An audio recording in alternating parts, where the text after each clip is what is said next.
Supreme কোর্টে আজ আরজিকর মামলার শুনানি ছিল এবং সেখানেই কিন্তু এই যে আরজিকর ঘটনা, আরজিকর মামলা, সেই প্রসঙ্গে টাস্ক ফোর্স গঠন করা হয়েছে। 10 সদস্যের টাস্ক ফোর্স গঠন করার নির্দেশ দেওয়া হয়েছে সুপ্রিম কোর্টের পক্ষ থেকে। এবং যেমনটা আমরা দেখতে পাচ্ছি যে এই ঘটনায় যেমন একাধিক ক্ষেত্রে বিভিন্ন নির্দেশ এসেছে সুপ্রিম কোর্টের পক্ষ থেকে, তেমনই কিন্তু এই টাস্ক ফোর্স গঠন করার যে নির্দেশ দেওয়া হয়েছে সুপ্রিম কোর্টের পক্ষ থেকে, চিকিৎসায় সার্বিক সুরক্ষায় জাতীয় টাস্ক ফোর্স গঠনের নির্দেশ দেওয়া হয়েছে। 10 জন সদস্যের যে টাস্ক ফোর্স থাকবে, সেই 10 জন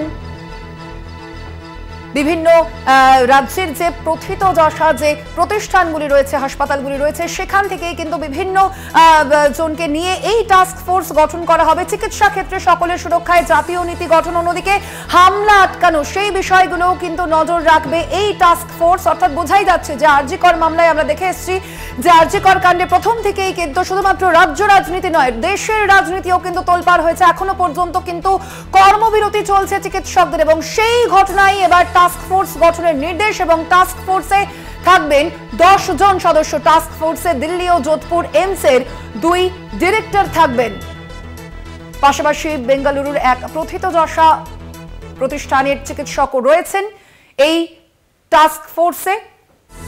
টাস্ক ফোর্সে প্রথিতযশা চিকিৎসক সহ কেন্দ্র এবং রাজ্য আজ টাস্ক ফোর্স গঠনের নির্দেশ